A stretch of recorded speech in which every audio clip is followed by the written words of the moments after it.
kasus kekerasan. Hai, kami dari kelompok 4 Kes Pro dari jurusan Ilmu Kesehatan Masyarakat, Fakultas Kesehatan Masyarakat Universitas Andalas, yang beranggotakan mempersembahkan video edukasi mengenai kekerasan seksual pada usia remaja dengan dosen pengaku. Nah, sebelumnya teman-teman, tahu nggak sih apa itu kekerasan seksual? Nah, menurut WHO, kekerasan seksual merupakan setiap tindakan seksual, usaha melakukan tindakan seksual, baik itu komentar atau menyarankan untuk berperilaku seksual, dan tidak sengaja ataupun sebaliknya, tindakan pelanggaran untuk melakukan hubungan seksual dengan paksaan kepada seseorang. Pemerintah catat 6.500 lebih kasus kekerasan seksual terhadap anak sepanjang tahun 2021.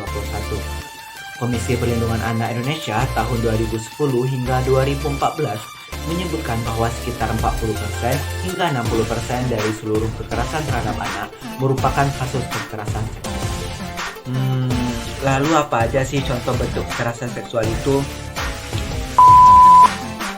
Yang pertama, itu pemerkosaan dan pencabulan atau intimidasi seksual, termasuk ancaman dan percobaan pemerkosaan. Dan yang kedua yaitu pelecehan seksual, yang ketiga yaitu eksploitasi seksual dan perdagangan perempuan untuk tujuan seksual, dan yang keempat itu prostitusi paksa dan perbudakan seksual, yang keempat itu pemaksaan perkawinan termasuk cerai kantung, dan lima yaitu pemaksaan kehamilan, dan enam pemaksaan aborsi, dan yang ketujuh yaitu pemaksaan kontrasepsi dan sterilisasi, dan yang terakhir yaitu penyiksaan seksual dan penghukuman yang tidak manusiawi. Nah, kekerasan seksual dapat dipicu dari beberapa faktor yang secara umum dapat dibagi menjadi 3 faktor, yaitu faktor yang berasal dari individunya sendiri, yaitu faktor lingkungan, dan terakhir yaitu faktor hubungan. Faktor individu contohnya seperti pendidikan yang rendah, yang kedua yaitu kurangnya pengetahuan dan keterampilan untuk menghindari dari kekerasan seksual, dan yang ketiga yaitu tidak pernah mengalami riwayat kekerasan atau pernah menyaksikan kejadian kekerasan seksual. Dan yang terakhir yaitu penggunaan obat-obatan.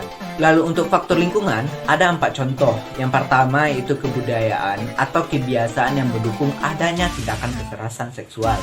Dan yang kedua, yaitu kekerasan yang dilihat melalui media.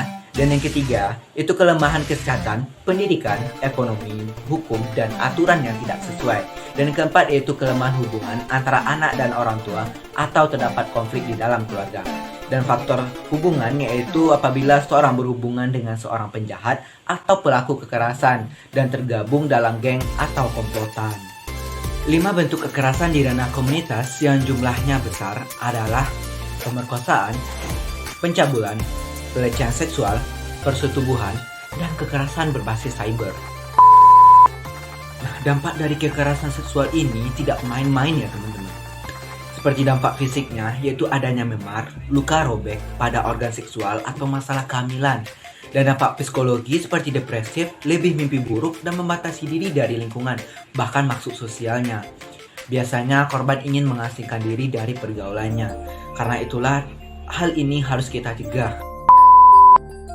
Ada beberapa cara nih yang bisa kamu lakukan untuk mencegah kekerasan seksual. Yang pertama, kalian harus waspada ya sama orang-orang yang tidak dikenal. Kedua, hati-hati saat berada di tempat atau kendaraan umum. 3, jangan ragu untuk melawan seperti dengan menendang alat kelamin pelaku dan segera melarikan diri. Keempat, tentunya terus tambah pengetahuan tentang kekerasan seksual. Bisa kalian dapat dari TV, koran, buku, atau internet. Kelima, ikuti juga kampanye anti kekerasan seksual. 6, dengan menghukum pelaku kekerasan seksual untuk memberikan efek jera bagi pelaku dan keadilan bagi para korban. Ingat, kekerasan seksual dapat terjadi kepada siapapun dan dimanapun. Jadi jangan diam saja ya kalau melihat orang lain mengalami bentuk kekerasan seksual. Mari kenali dan tangani bersama-sama. Sekian dari kelompok kami, terima kasih dan sampai jumpa.